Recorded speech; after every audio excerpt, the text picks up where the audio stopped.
بسم اللہ الرحمن الرحیم عن ابن عباس ان رسول اللہ صلی اللہ علیہ وسلم قال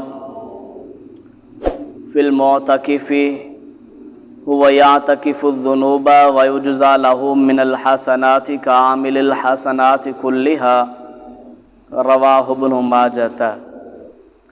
ابن عباس رضی اللہ تعالی عنہ فرماتے ہیں کہ بے شک رسول اللہ صلی اللہ علیہ وسلم نے معتکف کے بارے میں فرمایا کہ وہ گناہوں سے بچتا ہے اور بدلہ دیا جاتا ہے اس کو تمام نیکیوں کا، تمام نیکیاں کرنے والے کی مانند۔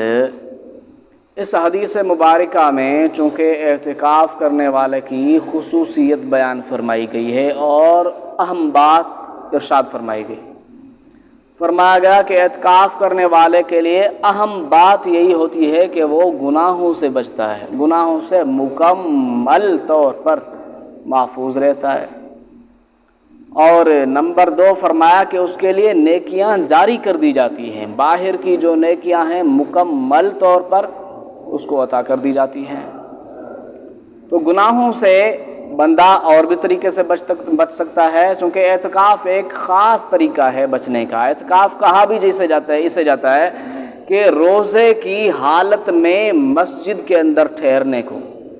اور روزے کی حالت میں مسجد کے اندر مخصوص طریقے سے ٹھہرنے کو اعتکاف کہتے ہیں۔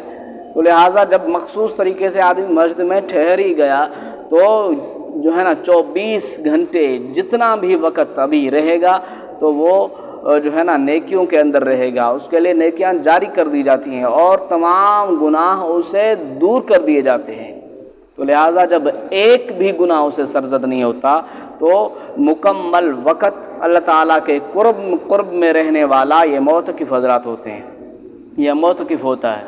تو لہٰذا اہم بات یہی ہوئی کہ وہ گناہوں سے بچتا ہے، اور نمبر 2 پہ یہ بات فرمائی گئی کہ اس کے لیے نیکیاں جاری کر دی جاتی ہیں، بدلہ دیا جاتا ہے مکمل نیکیوں کا۔ نیکیوں کے بدلے سے کیا مراد ہے بھائی؟ وہ نیکیاں جو باہر کی ہیں، جو باہر ادا کر دیجیے۔ مثلا یہ اگر باہر ہوتا تو مریض کی توبہ پرسی کرتا، ابھی باہر نہیں ہے مسجد میں ہے تو یہ توبہ پرسی کرنے کے علاوہ اس کو یہی اجر و ثواب مل گیا۔ اگر یہ باہر ہوتا تو نماز جنازہ میں شرکت کرتا، مگر ابھی یہ مسجد میں ہے، نماز جنازہ نہیں پڑھ سکتا، شرکت نہیں کر سکتا، تو لہٰذا اس کو اجر و ثواب مکمل طور پر دے دیا جائے گا۔ اور اسی طرح اگر یہ باہر ہوتا تو نکاح کی تقریب میں یا کسی خیر کے کام میں شرکت کرتا، تو ابھی یہ مسجد میں ہے لہٰذا یہ کام نہیں کر سکتا۔ تو لہٰذا اس لیے فرمایا کہ جو باہر کی نیکیاں ہیں وہ معتکف کے لیے جاری کر دی جاتی ہیں۔ تو جو ہے نا حدیث پاک کے ان الفاظ وَيُجْزَى لَهُ مِنَ الْحَسَنَاتِ كَعَامِلِ الْحَسَنَاتِ كُلِّهَا، ان کا مطلب یہی ہے کہ ان کے لیے نیکیاں جاری کر دی جاتی ہیں، جیسے باہر جو ہے نا ہونے والا بندہ،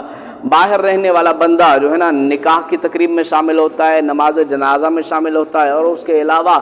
دوسری نیکیوں کے جو ہے نا کام کرتا ہے، تو بعین ہی جب اعتکاف کرنے والے کا دل چاہے کہ میں بھی اگر باہر ہوتا تو یہ کام کرتا، تو جو ہے نا بالکل مفت، یعنی کہ بغیر کسی وہ کام کرنے کے اعتکاف کرنے والے کو یہ نیکیاں عطا کر دی جاتی ہیں، اعمال نامے میں یہ اجر و ثواب لکھ دیا جاتا ہے۔ تو لہٰذا اعتکاف کرنے والے کی یہ خصوصیت ہے جو حدیث مبارکہ میں بیان فرمائی گئی۔ اللہ رب العالمین سے دعا ہے کہ اللہ تعالیٰ اعتکاف کے ساتھ اور مسجد میں رہنے کے ساتھ ایک خاص قسم کی دلچسپی عطا فرمائے۔ وما علینا الا البلاغ المبین۔